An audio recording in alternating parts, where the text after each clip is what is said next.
So welcome everyone to the 31st Annual Tennis Hall of Fame ceremony.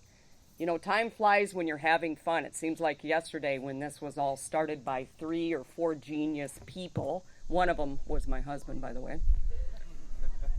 On behalf of the Hall of Fame Steering and Selection Committee, we want to thank you all for attending today. We are excited to announce that this program will be available in all social media sites thanks to people like our wonderful video guy here, Bobby. So let's hear a round of applause for Bobby.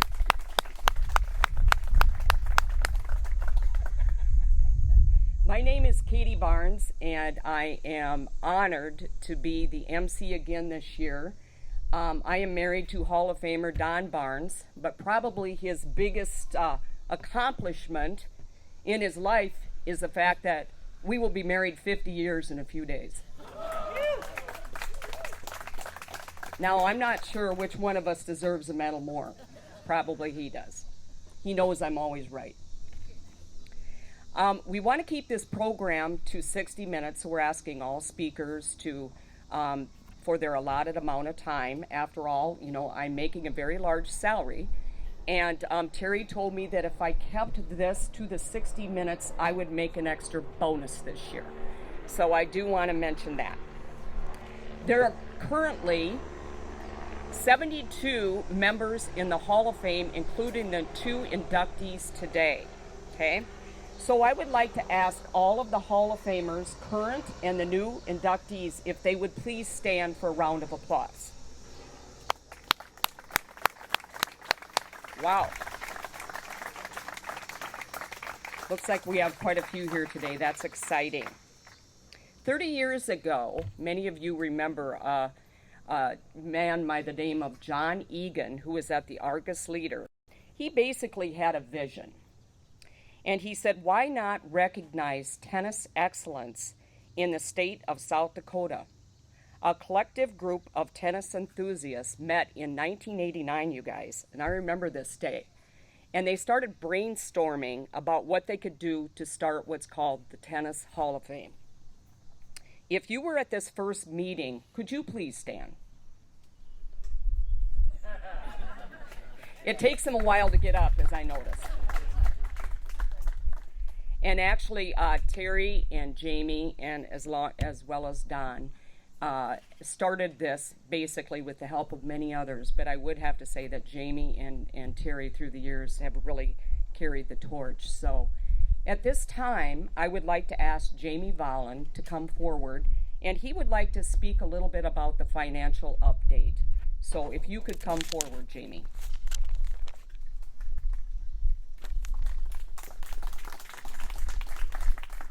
Hold the applause. No, thanks, Kate. Welcome to the annual South Dakota Hall of Fame induction ceremony. Thanks for coming. And as Kate mentioned, Terry asked me to talk a little bit about our current financial situation. We are in very good financial shape, thanks to all of you. Our current endowment at the Sioux Falls Area Foundation provides for our annual expenses, including our Love Serving Tennis Monetary Award, as well as the Spirit of Max. Everyone on the South Dakota Tennis Hall of Fame board is a volunteer. So, Kate, you know that bonus Terry talked to you about? Don't count on it. There are no paid positions. Through attorney and Hall of Famer Tom Clayton, we got our non-profit status, so all contributions are tax deductible. Currently, we are raising funds for a new plaque for the historical marker, and this new plaque is around $4,000, but should cover the next 20 years. So we get this done, we'll have 20 more years of inductions, okay?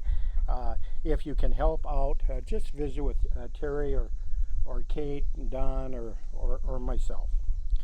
And then I wanted to offer my congratulations to the inductees. And I have a little story about each one of them. And You know, one of my favorite people of all time was a Hall of Famer, Joni Griffin. And Joni is the aunt of Ripper Hatch. And,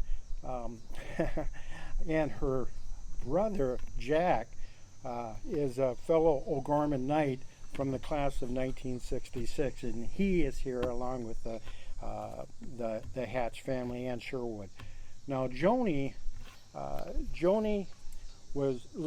grew up on the north end of Sioux Falls, and every morning during the summer, Don Grebben would pick her up, and she would come over to McKinnon Park and play tennis all day, except for lunchtime. She'd walk across the street where Mignon, my little sister Min, lives, right on the corner of 23rd and 2nd, and she'd have lunch with my mom, and then she would come back. And Joni was just a marvelous tennis player. She played mixed doubles with John Simcoe, and after graduation from Sioux Falls Cathedral, she went on and became a Franciscan nun, and her name was Sister Spiritu. And so when I was at St. John's University, I used to hitchhike down and see Sister Spiritu in Rochester, Minnesota. So that's Ripper. Where are you, Rip? Okay, that was your aunt.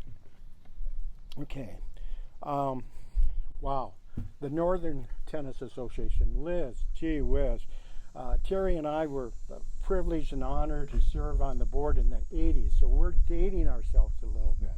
But it was a great honor to represent South Dakota, and golly gee whiz, you made that trip from Rapid City, South Dakota, all the way, all the way to Minneapolis. So, we thought it was bad when we had to do 240 miles, but that was tremendous, and thank you for your service to our state. We really appreciate it, and of course, I want to recruit you to help us.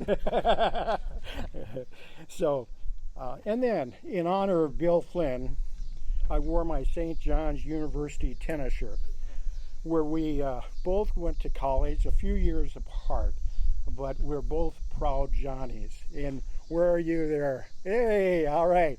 Go, Johnnies, go. Okay. Well, Kate, the podium is yours.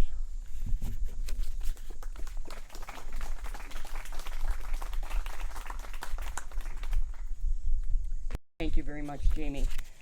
If you'll notice this nice little program brochure that Terry Nielsen, year after year, spends a lot of time to put together, please take it home with you. I actually sort through things, and I keep them. And they're great memories, and you do a great job, Terry. Thank you so much. So for Terry Nielsen, let's hear it.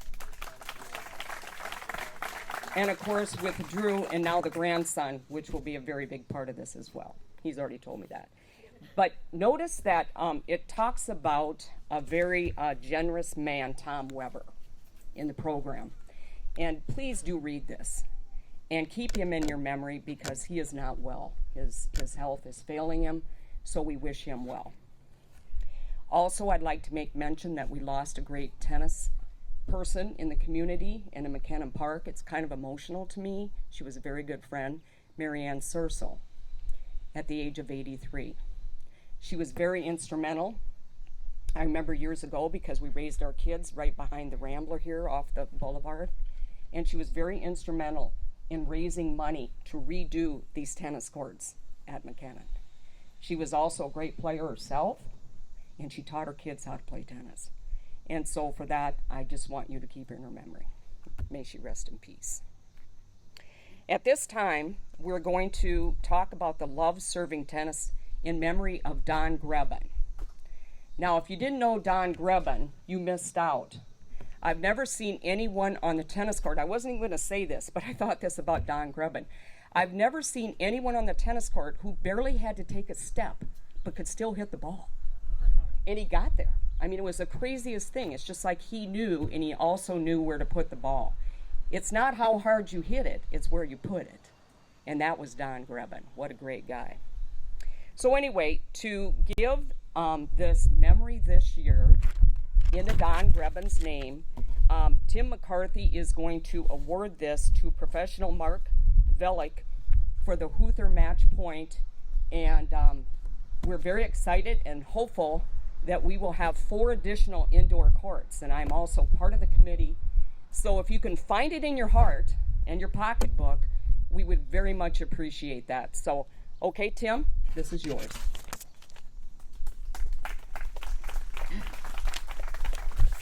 Thank you, Kate.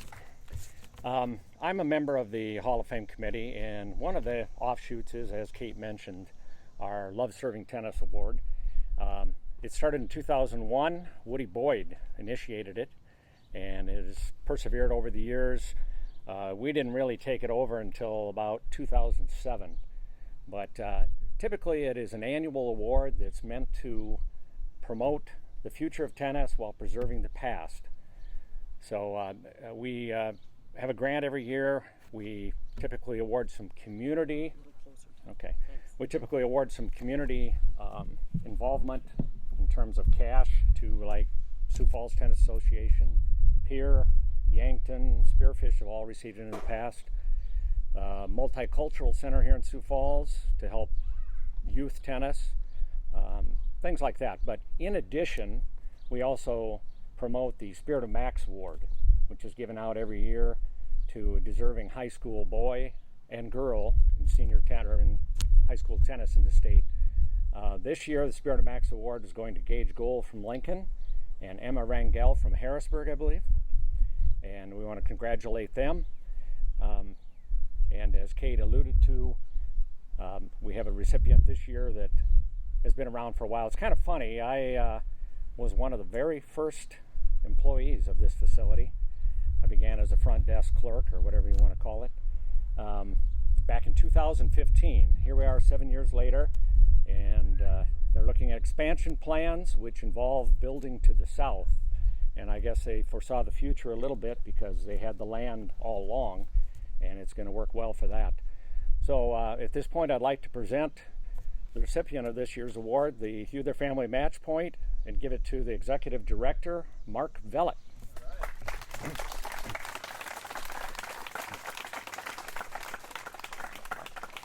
And Mark, just so you're not shocked, there's not actually a check in there. It's in the mail. I'll be quick.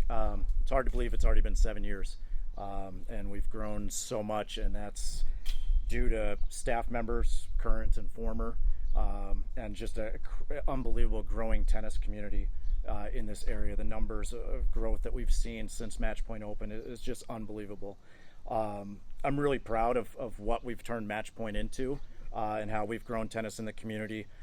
We have over 1,600 registrants a year in our junior program that's just busting at the seams. We're out of space for it. We have almost 300 adult players that play in our drills and leagues. We have just a ton of other programs. We run almost 20 tournaments a year now, which for somebody that grew up here and got to play 2 a year without traveling is something I kind of drool over. So we do almost 20 tournaments a year, including the NSIC championships. We have USTA national tournaments that we host, all the way down to entry-level junior circuit events for 10 and under kids. So, we're meeting the needs of every area of tennis in the community that I'm really proud of. We have a wheelchair tennis program that's been really successful. We have an adaptive tennis program called Rally On that serves children with special needs, specifically autism and Down syndrome, that runs year-round. We have a summer program that we partner with Volunteers of America on for underserved youth, that they get to do a summer session of group lessons at no cost. And they get a tennis racket to take home with them at the end of the session. So a lot of things that we've done that I'm super proud of, and that's just work of a supportive, generous tennis community and a really hardworking staff that we have. We identified a couple years ago, we knew we were growing to this place. A couple years ago, we got to the point where we knew that we were out of space, and it was time to start looking at expansion. Don't think many places can say that they were looking at expanding their business during COVID, but that's when we realized it. And last year at this time, we got our first gift for our expansion project the week of this tournament last year. So we've been fundraising for exactly a year.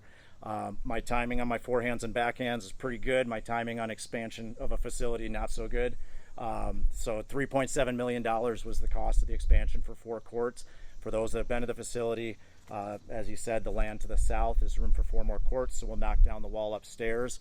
It'll look, so courts 1 through 4 will mirror both sides from the viewing upstairs. So it's going to be really cool. But $3.7 million, and in 1 year, just 12 months, we're 90% of the way to our fundraising goal. And that's right on the heels of a large fundraising project for the 12 courts at Tomar. So I think all in, I think we can say Sioux Falls is a tennis town. So I'm just impressed by everybody's generosity and support for it. Our goal is to break ground in March. To do that, we're up against the clock to meet our fundraising goal. As I said, we're 90% of the way there. I know a lot of you guys have given to it. This grant is a big help, so thank you to the Hall of Fame for awarding this to us. So if you have given, thank you. If you haven't given and you have the means to, just asking you guys, calling on you guys for your passion for tennis to give to our For Love of the Game campaign to help with our facility expansion. So you can talk to me after the ceremony, or you can go to our website, playthepoint.com, and you can fill out a pledge card there. But exciting times in the tennis community at Match Point with Tomar, everything going on. Really exciting time to be part of tennis in Sioux Falls. So thank you.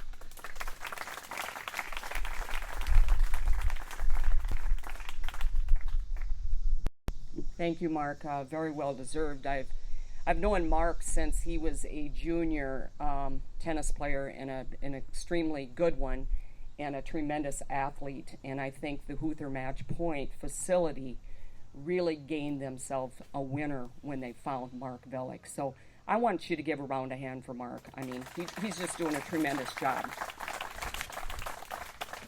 As a tennis coach in the state of South Dakota, we are in need, definitely, of more indoor tennis courts. Did the wind blow?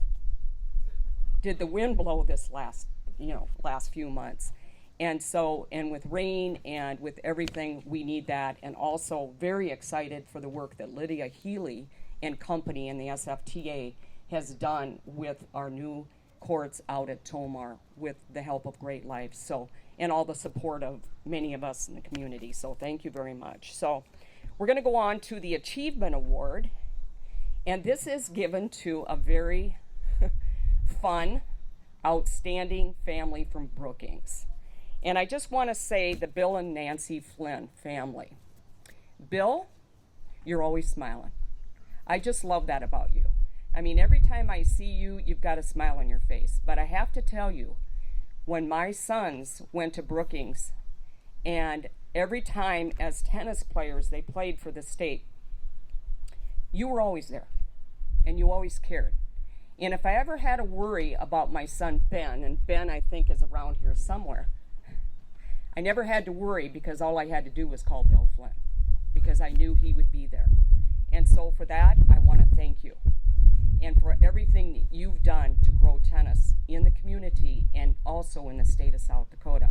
Your wife, by the way, is the best garbage picker-upper I've ever seen, ever. And the facility is always nice and clean, and it is always the most fun tournament. But a real highlight is Kayla. If you've never been to a tournament in Brookings, when she is operating the tournament, I thought I had a good cheerleading voice. Oh no. She would yell, and I'm going to have to probably pull back from the mic, Barnes! Court 4! And I tell you what, you ran a very nice tournament every year, year in and year out. So here to present this award to the Flynn family is their daughter, Susan. And by the way, your daughter came and told me she was so proud of her grandma and grandpa. Yeah, she should be. Hello all. I'm sorry, I'm reading small text, so my old eyes will be fine. My name is Susan Stone, so I'm presenting on behalf of the Stone and the Flynn family here.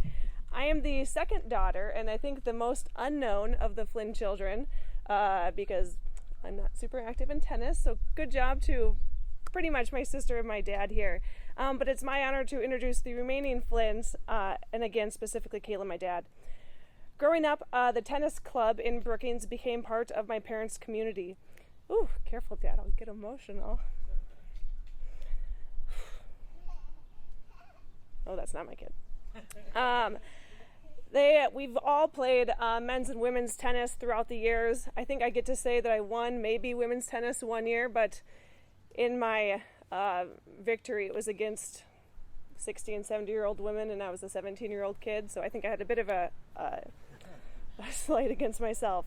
But we all enjoyed the game and the conversation between people of different generations and backgrounds throughout the community. Like I heard Dad mentioning to some of his peers, if you're ever free, pretty much any evening of the week in Brookings, you'll probably find somebody up at the courts with a beer or a handful of pretzels and willing to hit with you on the courts there. As a kid, my family would spend many hours, talking about the joy of tennis, yelling at the kids of the game, and remembering the kids throughout the years that came back to Brookings year after year. They would discuss their own tennis matches, none of mine, and which kids were at each tennis tournament, and kind of anticipating getting to meet those kids that they had known over the years and relishing meeting that opponent and finding the joy in them. Don't worry, I too was able to find joy and pretty much give joy away, because I think every one of the people that I played tennis with left the courts with the joy of winning. That was how I gave back to the tennis community specifically. But it is today my joy to introduce my dad. Bill.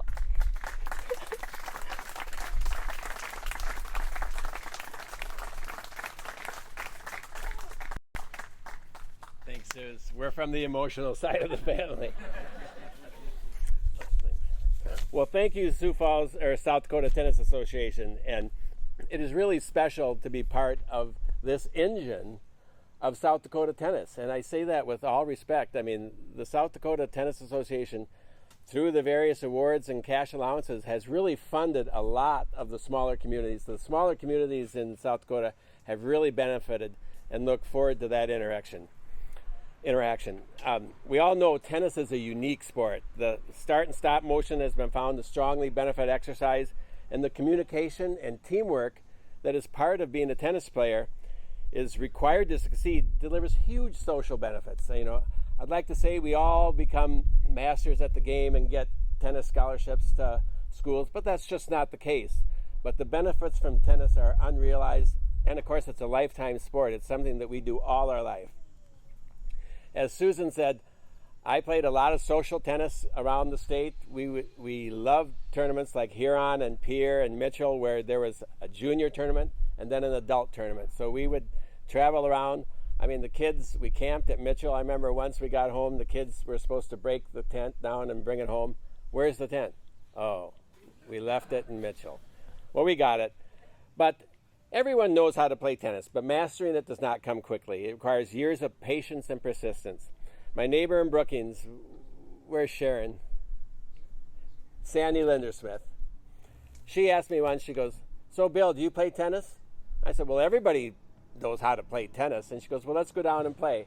Well, then we started playing. She says, "Oh, Bill, you should be playing league." Well, then I started playing league and have been playing tennis ever since. And then thankfully the family joined in. Well, I urge you all to get out and play, invite a neighbor to play, enjoy the best sport on earth. Thanks for giving us the opportunity through the Brookings tournament to watch your kids grow. It's been so fun. Liz Hamburg, I watched Jack from a little guy. Oh, there you go. Yeah. I watched Jack once in Pierre after losing a match, go down by the river, and maybe you remember this, launch your balls out into the water. And I thought, yeah, I can identify with that, but that's part of the game. So anyway, we've enjoyed watching your kids grow into tennis. Thank you all very much.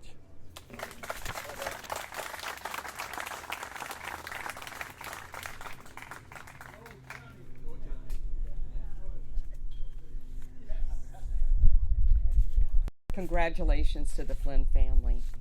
And now for our recipients for the 2022 South Dakota Hall of Fame.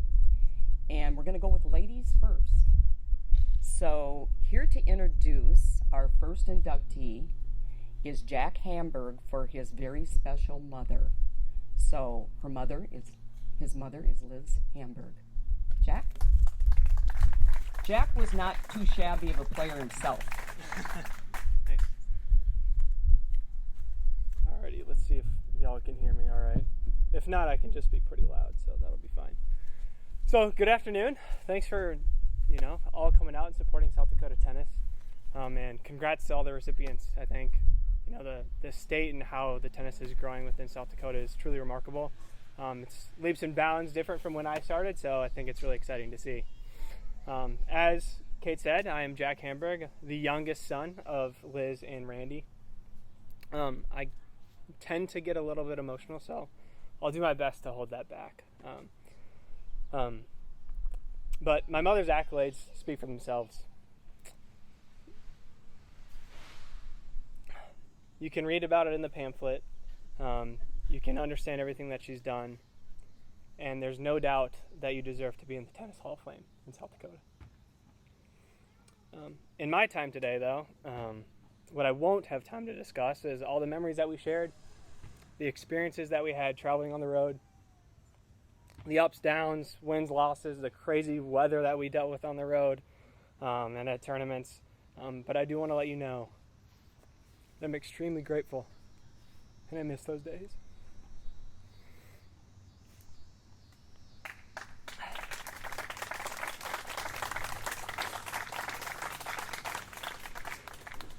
What I do want to talk about is some of the attributes that my mother exemplifies.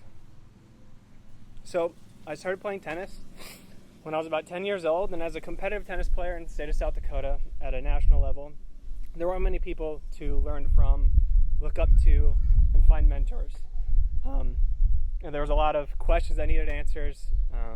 There was a lot of unknowns. And at the time, I was never exposed to any of these uncertainties. All I had to do was try and figure out how to keep it in between the lines. Much easier than what my mother was doing. She was researching, trying to understand the USTA system, planning all of our trips, understanding what needed to be done, and always making sure that I was going to be set up for success.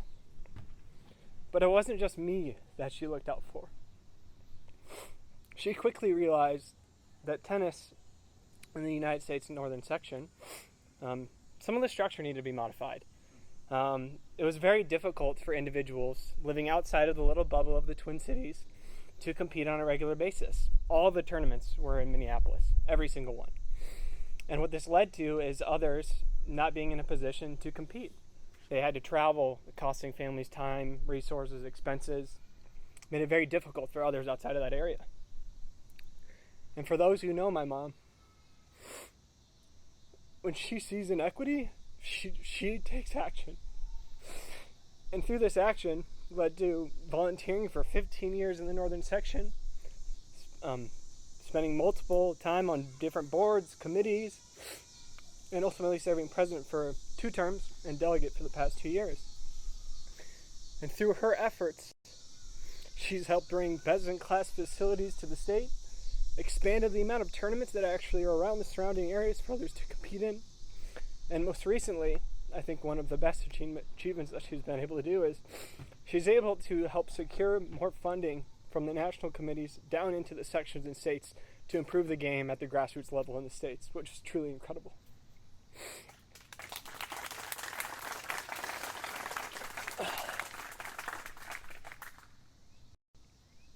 She's kind-hearted. She puts others before herself in every situation. And it's one of the things that I hope that I can bring to others in my life. We traveled so many times back and forth to Minneapolis, as you mentioned, driving to different tournaments. Well, she was driving, I was sleeping. Spent so many times on planes, traveling around the cross country, spending so much time at Applebee's getting our 2 for $20 pre-match dinners. In fact, we actually traveled to 44% of the United States for tournaments. And we notched nearly 250,000 miles around the country over the years. She poured herself into my tennis and my success. And I was only able to do so well because of you and your dedication. It's hard to summarize all the great things that you've done for tennis in South Dakota, and specifically for my tennis. But I think I landed on something pretty simple. South Dakota is extremely fortunate and lucky to have you. And I'm very proud to call you my mother.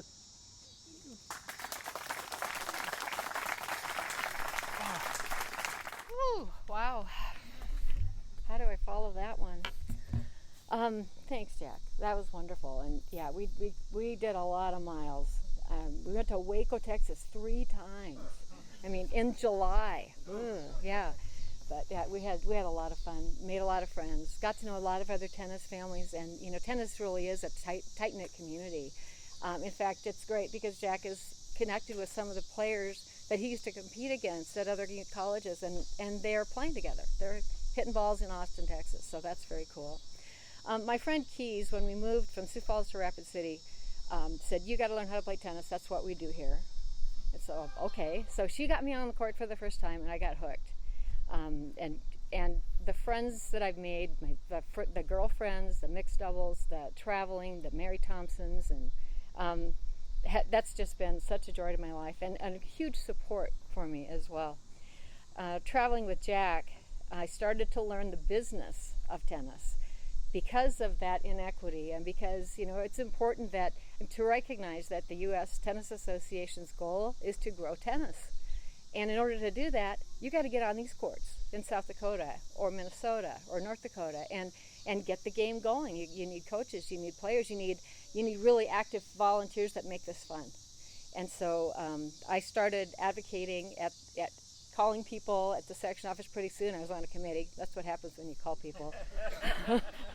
And so then then a variety of committees, and that led to the board, and the board has been a really wonderful experience. Serving nationally as the president for 4 years was a lot of work, but it was phenomenal. And now this is my last year as a section delegate. I'll be going off the board at the end of the year, and we're gonna need a South Dakota person to represent all of us on that board. Traveling with Jack and the fun that we had in his juniors really culminated when he was playing for the University of Minnesota. I didn't have to worry about sunscreen or Gatorade or get him a practice part. I didn't have to do any of that. Randy and I could just show up and cheer for the team, and it was so much fun. And then as a senior, the University of Minnesota won a Big Ten championship for the first time in 20 years. And that was the greatest day. That's the picture that's in that brochure. I'm really honored to be a part of this exclusive club with some of my friends, Chris Dummermuth, Jesse Daw, Mary Thompson, Mignon. I mean, there are, I read those names on that wall, and I know so many of you. Jeff Nelson, all of you. And so much of what I did was call people and say, I need you to help me with. And when people answered the phone and said, okay, sure, that's what made me successful, was getting other people involved. Ultimately, too, I want to thank my husband, Randy, for understanding that I got to do this tennis stuff. And Joe, too, for understanding that I got to do this tennis stuff. Really appreciate it. So thank you. I'm so glad both my boys are here today, and my husband. So thank you very much. I'm honored to be a part of the South Dakota Tennis Hall of Fame.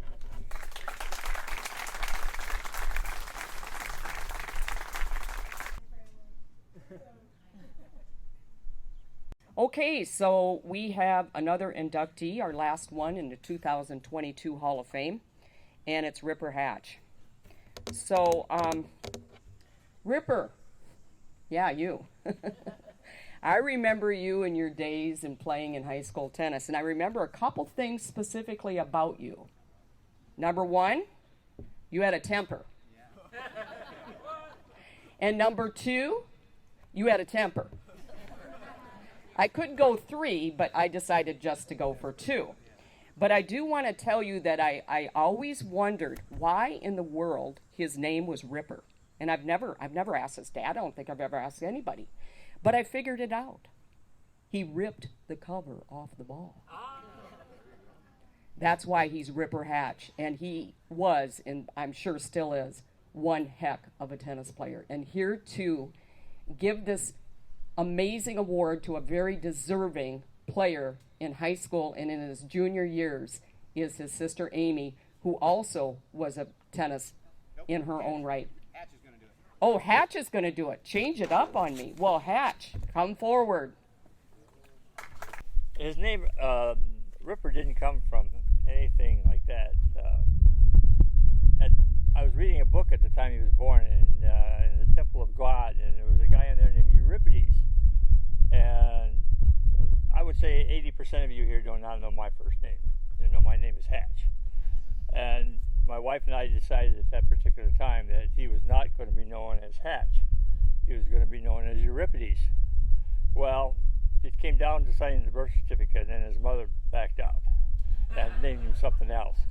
But he was always known as Ripper, and I would venture that over 90% of you in here really do not know his first name, and I will not tell it. But he was known as Ripper forever. And I remember his first grade school conference with his teacher, and the teacher looked at me and I said, no, his name is not acquired. You know, so she was a little bit worried that Ripper Hatch. Ripper was something that she had to worry about.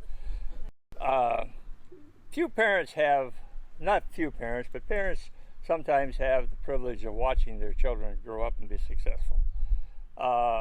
And they talk about miles. At the time when Ripper grew up, there were no tournaments other than Minneapolis. And that's where you lived. You lived in Minneapolis in the summertime. We were fortunate enough at the time that Amy, my wife's brother, lived there, and so that's where we hung out. Other than that, you know, we were simple high school teachers. We probably would not have been able to afford the luxury of attending the junior tournaments that we attended. The same thing is true with my daughter, and that's starting to change due to people like Hamburgs and people like that, which is really good.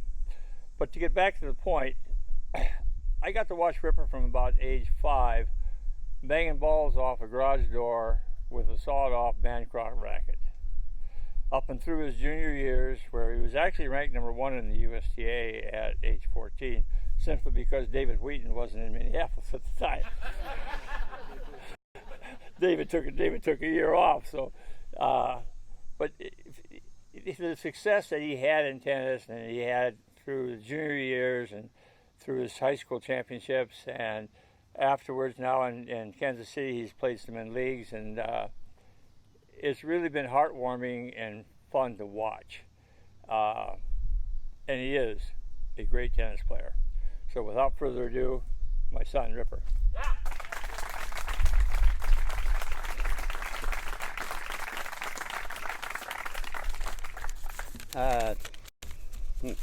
Thank you, Dad. You know, last fall I was in Brookings as I got to watch my dad and Amy get inducted to the Brookings High School Hall of Fame. 20 years ago, I was standing somewhere here introducing Hatch to this Hall of Fame along with Joni. It truly is a family affair. Tennis seems to be that way. It is the sacrifices that your parents put in for youth athletes in any sport, but especially tennis, are amazing. I want to thank you, Dad, and Mom, who couldn't be here today, but she'll see the video. Thank you, Mom, for the sacrifices that you put in. Thank goodness you were teachers, so you had your summers off to drive us to the Twin Cities and make those trips that we were able to do through Highway 14 from Brookings all the way to the Twin Cities. I do remember summer of '83 in a Oldsmobile diesel making a trip down to Florida and Louisiana to go to our national tournaments, and I think Amy got car sick on the way to Florida. I didn't realize how lucky I was to have parents that were willing to sacrifice so much for their kids. I do now, of course, one being a parent, but also just seeing how special it was for me to be able to learn everything I was able to learn over the years in playing tennis and football and the other sports that I played. I wouldn't be the person I am without those experiences. I want to, growing up in a household with two parents that are teachers is a pretty amazing experience, because you get to see in action the impact they have on kids' lives. My mom and dad impacted so many kids' lives, and they still hear from these kids. My dad still hears from tennis players on the girls' tennis team in BHS, all these many years later. I actually had one reach out to me via LinkedIn asking me for his information, contact information last year. Just think about that, the legacy that they've left with the thousands of kids that they taught, and my dad, in the case of my dad, also coached. It's an honor to be a part of a legacy like that. Thank you, Mom and Dad, for that. I did have a temper. I should acknowledge that. There was a match in Brandon Valley one year where I brought 3 tennis rackets onto the court. The third one was the backup because it was already cracked, and I ended up using that one at the end of the match. And I won. So imagine. But that high school experience in tennis beyond the junior, I want to thank my high school teammates, because by the time I had reached age 15, I had grown a little disgruntled with tennis at times, and being able to play high school tennis allowed me to stay in it and have fun, make those road trips to Huron and Aberdeen, and those teammates really, allowed me to still continue to play tennis and have fun in a team atmosphere, which I really loved about the high school experience. The team, I played football. I loved that team atmosphere, and it allowed me to to have a moment like this, because without those experiences, I wouldn't have been able to do that. Of course, I want to thank the committee for bestowing this on me, and it's really, for me, tennis for me was competitively such a long time ago. I really stopped playing for a while when I was 18, that it's allowed me to really come back and have these great memories, and reminisce and feel special. And thank you, Brad, for the terrific article. And I spend time with my family, and Amy and Sydney came up, and Sydney played in the tournament this weekend, and I got to watch Sydney play tennis for the first time in quite a while. So those wouldn't have been available to me without the work you put in and how special you make this for us recipients. And I really feel honored to be a part of this group of folks that have given so much to tennis.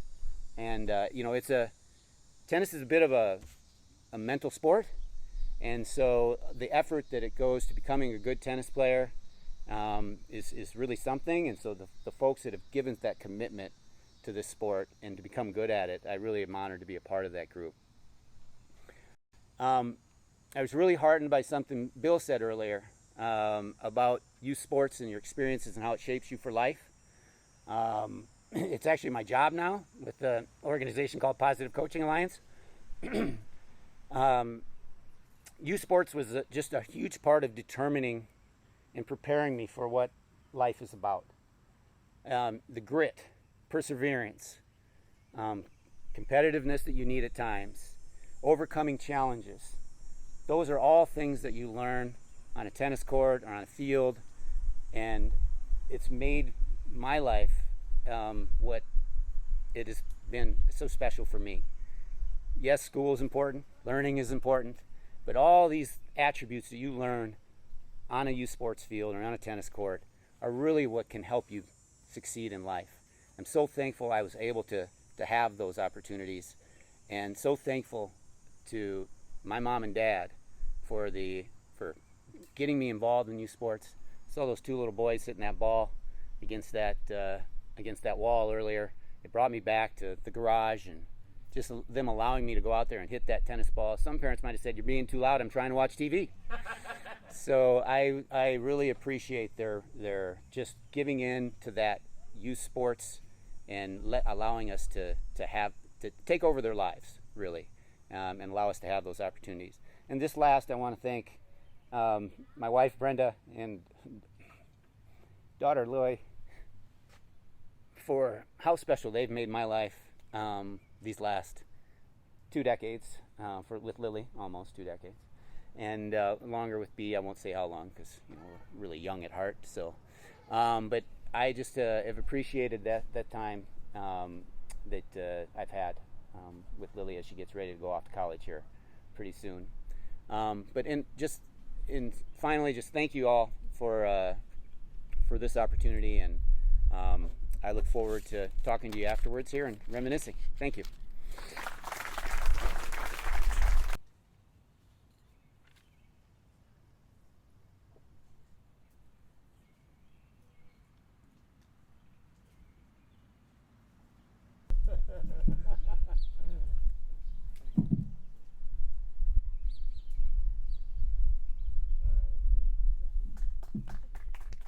Congratulations to all of the inductees and all the award winners today. This concludes our program. I would just like to say a couple things. You say a couple things that I want to say something too. Okay. I'll say a couple things and then Jamie wants to say something. Do you want to say something first? Yeah. Go ahead. Well, Hatch got me, and he reminded me of the story. And this is really cool. On Friday, I talked to John Simcoe. I don't know if Johnny made it back from the lake, but he was going to try. But anyway, this is a real story. As I said earlier, I love Joni. She was like a member of our family. Who did that? Hatch? Jack? Who started this stuff? But no, really, what was so cool was Joni came back and to visit the family from the convent over in Rochester, Minnesota. And it was a Sunday morning in September. And as I visited with John Simcoe on Friday, he said, yeah, Don Grebin and I were playing for the city men's championship. And it was a beautiful Sunday morning. Nobody was actually here. And except there came across a nun in her habit, Franciscan garb. And that was Joni. She was home visiting Jack and her mother and dad. And so basically she ended up watching. And then Bobby, she was running out and picking up the tennis balls, being a ball girl in her habit of all things. And then Hat said, you gotta tell that story. So Kate, we love Joni, and Ripper, she was sensational. Thank you for that, Jamie. That reminds me, I grew up in Woonsocket Catholic school, and it was nothing for the nuns in complete full habit with being about 98 degrees out, rolling up their skirt, getting their arms like this, pitching softball to all of us kids. That's just what they did. So anyway, that's pretty cool. But I just wanted to make mention, again, congratulations. Just a thought and an idea. Something that Don and I do often is in memory of someone when they pass, we actually send to either the Sioux Falls Catholic School System, to our endowment, and or I send it to other various different things. So may I suggest, when it's a special birthday or maybe a memorial, that you consider the South Dakota Tennis Hall of Fame. Or may you consider the Tomar project. And may you consider the project that we have going on that is badly, badly needed out at Huther Match Point. So anyway, that's what I have to say in concluding. Thank you all for coming, and Terry, thank you for everything that you have done. And Jamie, you almost cost me my bonus, but we are still 9 minutes, so we're all good. So anyway, right now we will meet over here, all the new inductees as well as the Hall of Famers for the picture. Thank you and have an amazing year ahead, and we'll see y'all next year.